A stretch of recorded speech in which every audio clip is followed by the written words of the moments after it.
Booze news. All the news about booze, there's booze about news. Welcome to Booze News. Drink drive ban for general manager of sober bar. The general manager of an alcohol-free bar has been banned from driving after being caught behind the wheel while more than 4 times the legal limit. The charge stated that on 7th of March he drove after consuming so much alcohol that the proportion of alcohol was 99 mcg in 100 millilitres of breath, exceeding the legal limit of 22 mcg. Aberdeen. Amazing that there's a sober bar in Aberdeen, first of all. Slightly less amazing that the manager got caught drink driving. This matters to me personally, as someone who runs partially a business involved in sobriety and recovery. This is going to happen from time to time. If you have a sober business, you tend to hire sober people, and a lot of people that you might hire tend to be sober because they're in recovery. And with recovery, occasionally comes relapse. Unfortunately, this person's relapse made the national news, which sucks. The owner of the bar says, since the incident, name redacted, has been upfront, open and honest with us about what he has been going through, which we have greatly appreciated, and we have offered support when needed from both a professional and personal standpoint. His situation further shows why somewhere like Sober, the sober bar, is so important. Now, the obvious irony aside of the manager of a sober bar getting arrested for drink driving, this is a great response from this bar, and I feel for them and how much it must hurt for their business to be in the national news because of an incident related to alcohol. But they know what's up. They clearly know how to handle this stuff. They further add, behind every statistic is a real person, a reliable colleague, a caring neighbour, a loving mother, a father who never misses a school play. Alcohol abuse does not look the way people imagine, and it doesn't discriminate. What an impossibly mature and selfless response in the face of what could otherwise be some pretty serious bad PR for this business. Okay, that was today's episode of Booze News. Thank you for tuning in. Let's move on to some depressing shit. Brothers, sisters, comrades and friends, welcome to Bat Country.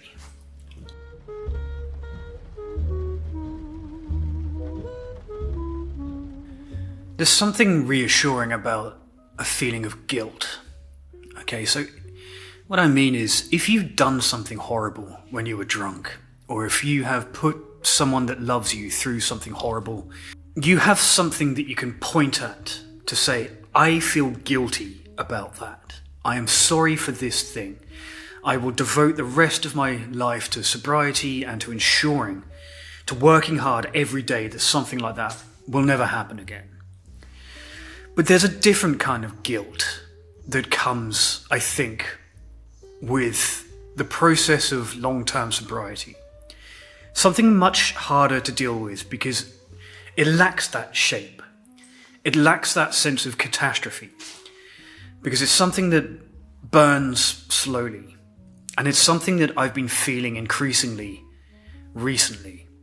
And that's what I'm going to talk about today. Specifically, I'm talking about dealing with the guilt of decades of lost years. Years upon years of failing to fulfill your potential. And then having to wrestle with that in sobriety. Now, up front, I'm going to put my cards on the table and tell you something slightly unusual, which is that I think there is a place for guilt and remorse in sobriety, and regret. I think as much as other kind of slightly sober light, influency type people might tell you on Instagram and TikTok, who will try to convince you to let go of your past and to ignore regrets, to have no regrets and to move forward. Otherwise you're at risk of living in the past. I have never agreed with that. Even when it has suited me, even when the better option for me personally would be to hide from the shame and the regret of my previous actions act like they didn't happen, and just move forward building the rest of my life, right? But that's never sat right with me. I have always felt that your regrets and your remorse and your guilt and even your shame are part of you. They are constituent parts of what make you you. And I'm also a firm believer that what is past is prologue. You build your future on everything that you've done in the past. And it's irresponsible, I think, to try to just hand wave guilt and remorse and shame away. It's not fair on the people that you've hurt, and it's not fair to yourself, because you do yourself an injustice by not facing up to the shitty things that you may or may not have done while you were an alcoholic. My position is that as long as you're looking the remorse and the regret and the shame and the guilt in the eye and actively trying to absorb it and process it, it's not necessarily healthy for you, but it's certainly not something to be ignored and blasted by some guy wearing two hats shouting at you on TikTok or on YouTube Shorts about how you're living in the past if you have regrets. Regrets show that you've grown, right? And guilt is the sense that you don't want to repeat the mistakes that you made previously. That said, in order to be able to deal with things like guilt and shame, you have to be able to see them, right? You have to be able to point at them and say, this is a thing. This is the thing that I'm dealing with. For me, just to keep this grounded, there are things that I said to my girlfriend, or there is the long-standing regret I have over what I put my family through and how terribly it affected their health and their well-being and the time and mental capacity that I used up just being selfish with my drinking. I regret some of the decisions that I made rashly that led to breakdowns in relationships or to the way I disappointed friends and bosses that I had a good relationship with. Now, I've got a million of those. I could talk all day in a big long list of bullet points of shit that I've done that I wish I hadn't. And each of those, if I had that list in front of me, I could go through them, tick that, dealt with that one, dealt with that one, dealt with that one. But what do you do when the guilt and the shame is something like lost time and unfulfilled potential? Because that's my biggest regret in this moment. I woke up sober one day and never had another drink. And sobriety kind of crept in slowly, like the ramifications of what sobriety actually meant.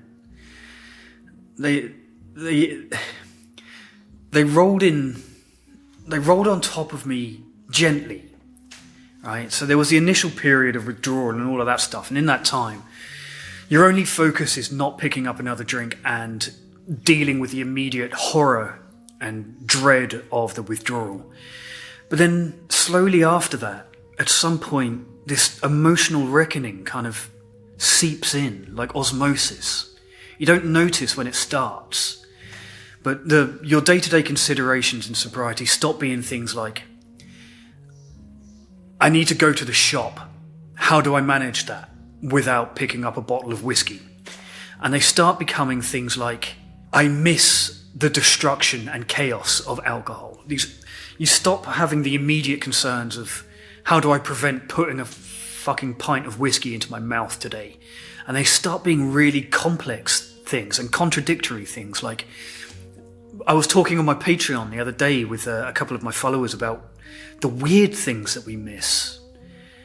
And one of the things that occurs to me that I miss the psych ward. I miss 3 o'clock insomnia, pacing around on my own in the psych ward, going through delirium tremens and stuff. That's super difficult to understand. I was reading a book the other day about veterans of the Pacific War.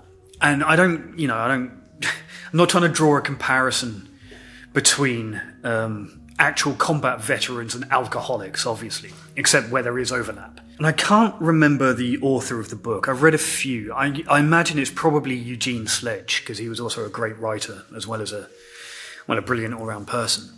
And he was talking about, whoever the author was talking about their experience of fighting in the Pacific Islands, where it was really horrible. And the sentence that stuck in my mind was, he was talking about his combat experience, and he said that afterwards, people who had never been through it could never understand why people like me hated it, but also liked it. And while, like I said, I wouldn't dare to compare actual combat experience with just sitting in a dark room drinking litres of vodka like I did. But I understand that there is a weird contradiction and a complexity to this stuff. And that complexity starts to pile on more and more and more the longer you go into sobriety. You have to deal with far more complicated emotions. One of the ones that I've been struggling to reconcile is this one. The fact that I was a pretty severe alcoholic for quite a long time. I have moments when I recall my drinking. Glimmers of glory. Tiny little snippets occasionally, every now and then, when the alcohol itself would allow me to do something incredible or have some impossible experience that genuinely might not have been possible if I'd been sober. Only in the way that alcohol reduces your inhibition, so you're more likely to do weird stuff. Like, there is no way that an awkward, socially inept person like me would have done that sober. But that is a thing that happened to me once. And if I hadn't have been hammered, it wouldn't have been possible. So there are tiny little fragments of things that are interesting and fun.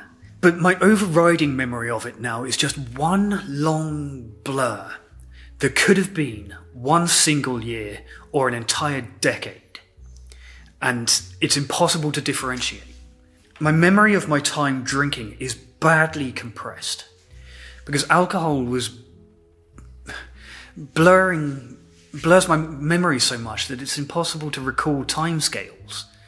And I remember my drinking, which must have been, it was a problem for 10 or 12 years of real active alcoholism. But it could easily have been one really crazy month or 20 years. And in that time, I had a lot of really interesting experiences. But now I'm 41. And despite 20 years in my industry of being considered an expert and having more experience than most of my peers, and having been senior, I still find myself 41 years old living month to month. You know, I was never saving. I was never looking to the future while I was drinking. I was only ever looking at the bottom of the bottle. I was looking only towards the next morning or the next evening or the next event or the next crazy shenanigan that I might get myself into. And when you're living moment to moment like that, when you're living chaos to chaos, panic to panic, situation to situation, afterwards you realise that was all wasted time. All of it. And now my overriding memory is not one of snapshots of glamorous moments on far-flung beaches and doing interesting things. And my overall memory of it is the relationships that I lost and the opportunities that I couldn't live up to because I was drunk, and the fact that I spent so much time throwing myself around and putting my body through torture that I hurt every day now, and the fact that I never quite reached the potential. In fact, not even close to what I could have been if I had not been a fucking raging pisshead.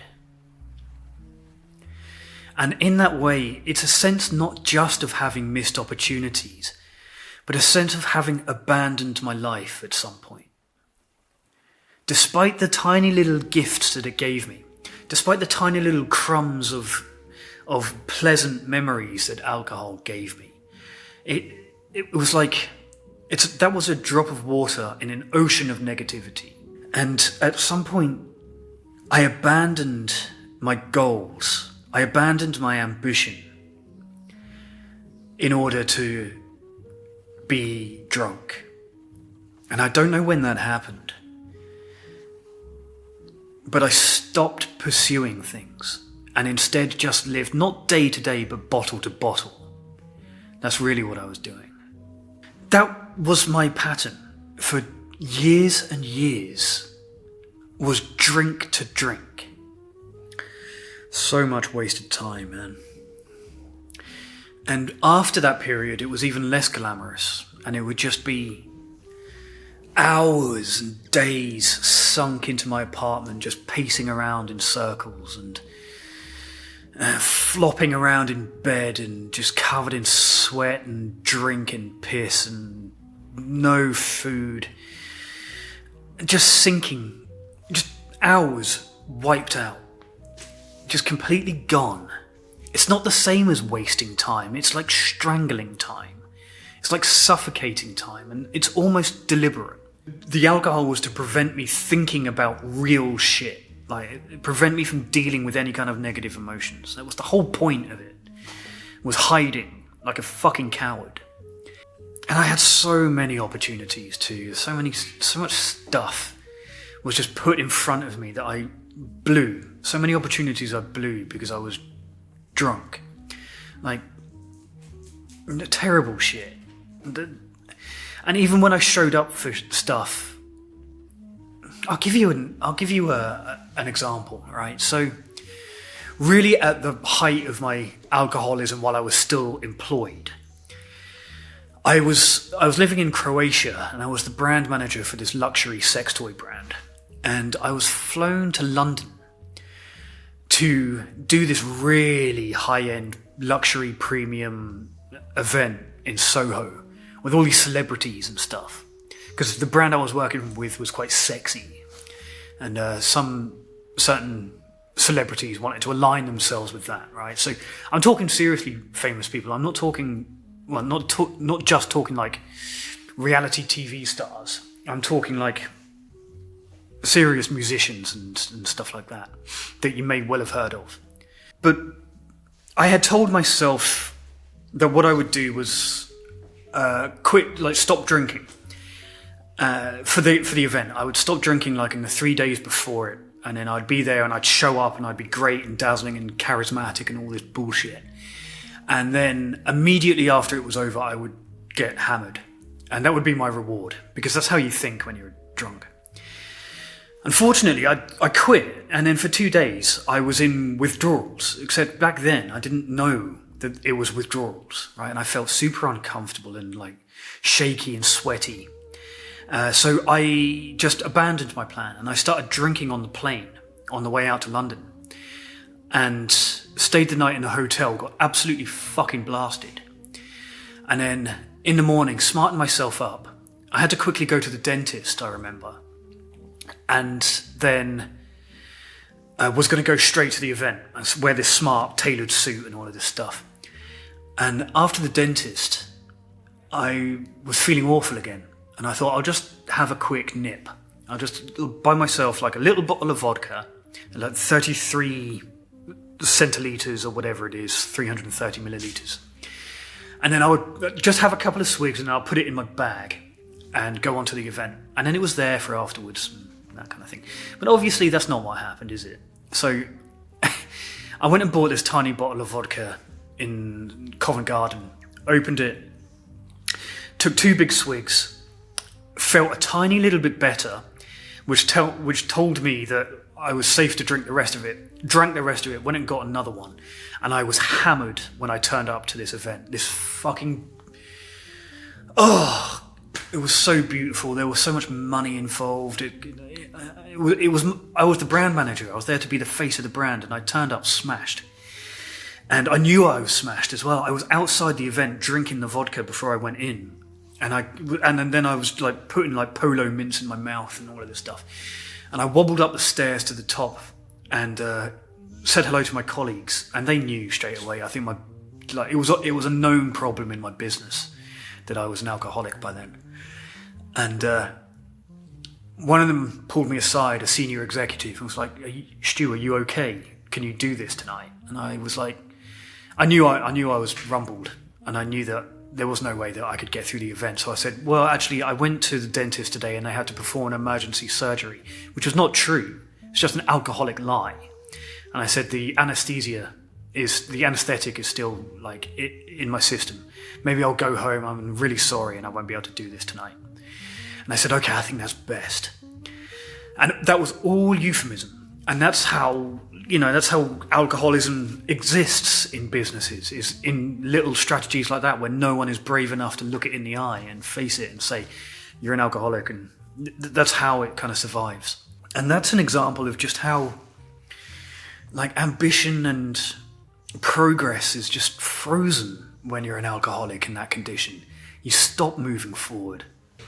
And that's how you very slowly abandon your life in alcohol, is that you can show up, but you don't perform.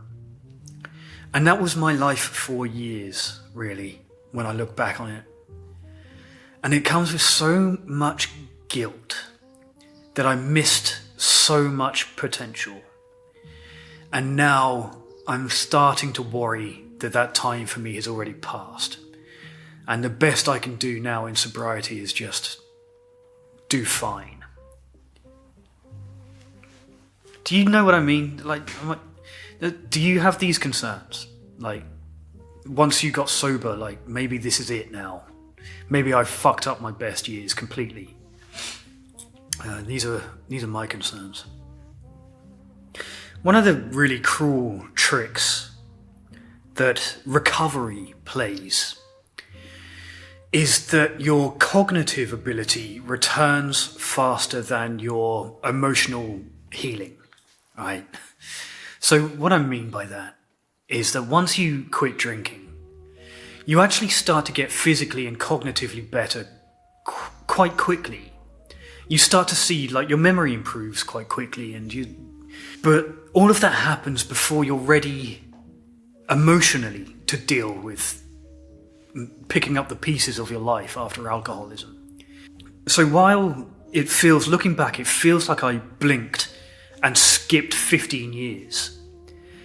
The truth is that once alcohol is out of your system and your neurons are connecting a little bit better and firing better and your cognition is slightly better and your memory improves, you then have to kind of like have access to all of this ability to think, this ability to ruminate, before you have the ability to be able to handle the emotions that come with it.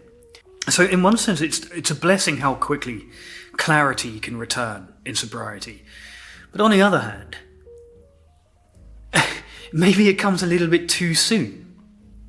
Because if you've been drinking for a seriously long period of time, it's a long time until you are emotionally able to deal with it too. Like, the harder the drinking, the more the trauma, the more there is to process. But the clarity comes pretty quick.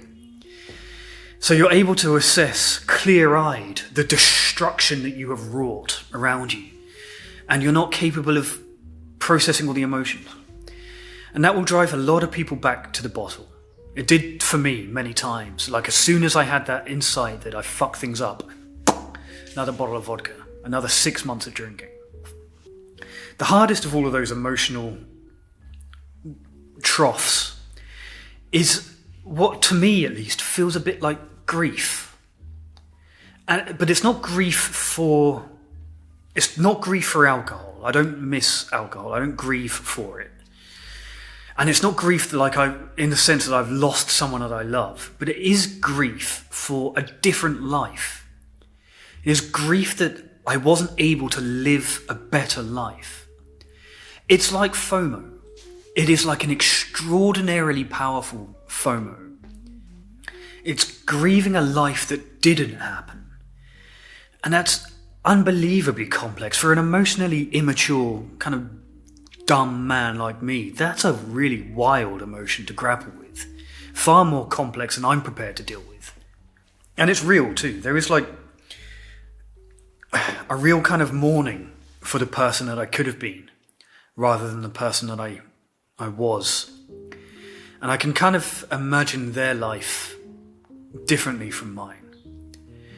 Because I do have regrets, and I do have remorse, and I do have shame, and I do have guilt. And I wonder what might have happened if things were different, and what kind of life it might have led me to, and whether I might have been happier if the courses had been different, if I'd taken a different path or a different fork in the road. And this is all useless, right? This is all speculation and conjecture, and it's mourning for something that never existed in the first place. But that doesn't stop me thinking about it sometimes. And now I've turned 40, I'm already starting to look towards retirement, and I know that right now there's nothing there for me. There's no pension, there's no savings. I drank it all already. Alcohol has already taken all of that shit away from me, and now I've got like 25 years to fucking bust my ass trying to catch up, because I've wasted 20. I should draw a line here when I'm talking about guilt and self-recrimination and that kind of thing.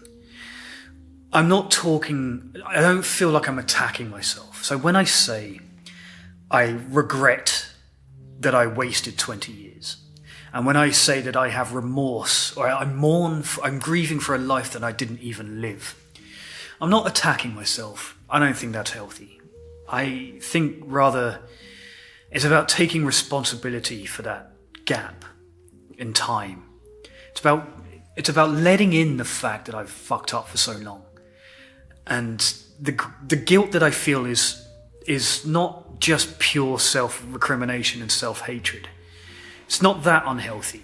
It's something more like responsibility. Just acknowledging the fact that I messed it up. Not all things can be fixed, right?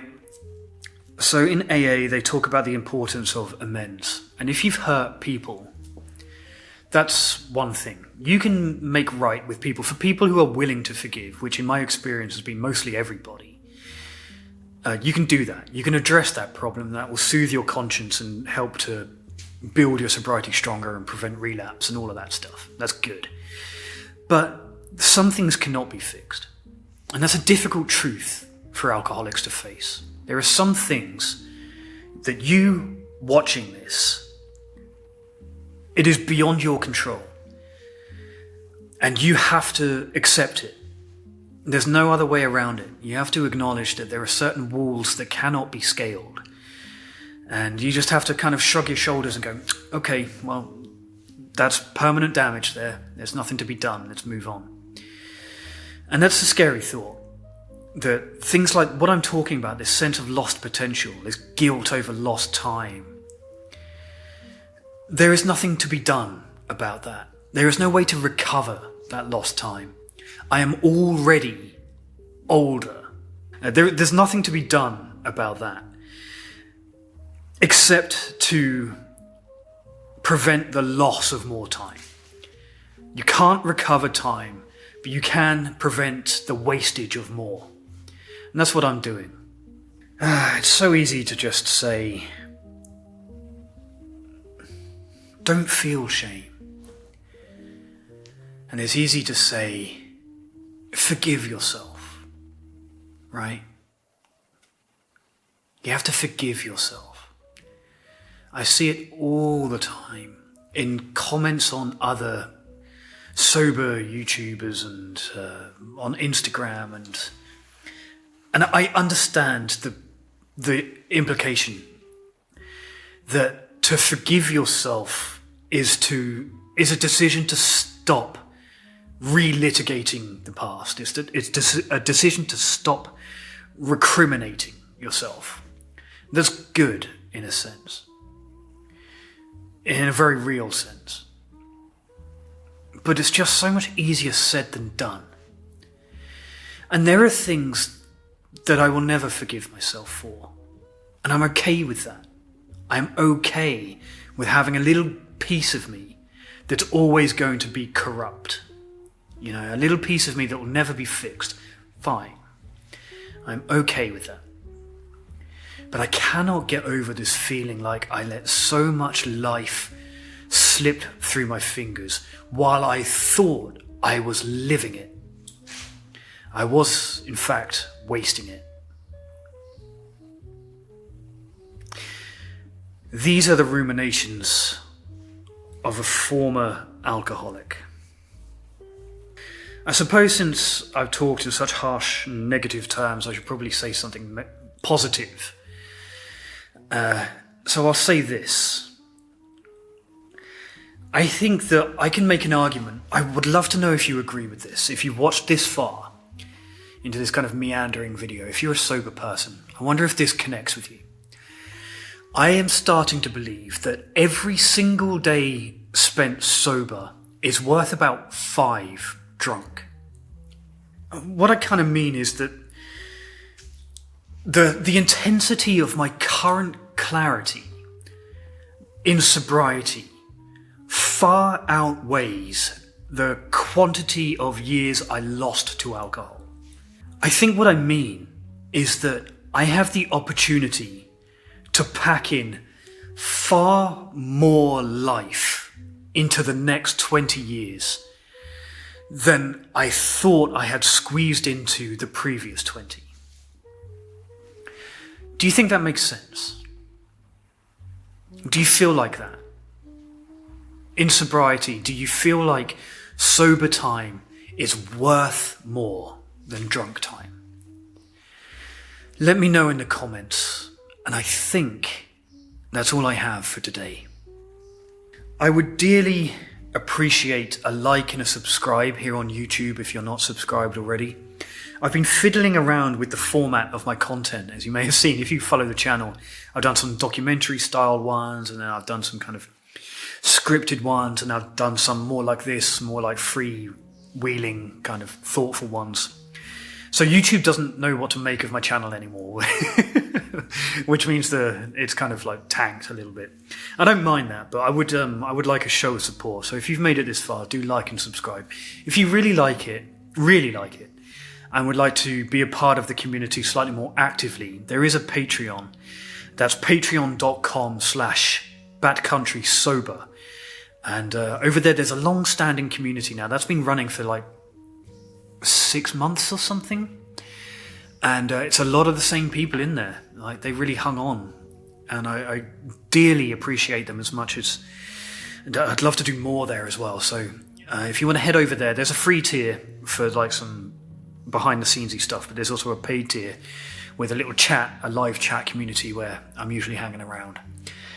And then of course there is I would invite you to go and try betterwithoutbooze.me, which is a fast-growing, very comprehensive sobriety app that's more based on... It's less about maintaining sobriety day to day. It's less about preventing the next drink, and it's far more than just like logging days and counting days and stuff. But it's much more about your relationship with yourself and with alcohol. If a kind of more conceptual approach to sobriety appeals to you, then that's a good app to go and try. So try that. Go check it out. That's betterwithoutbooze.me. As always, thank you for watching, and good luck out there.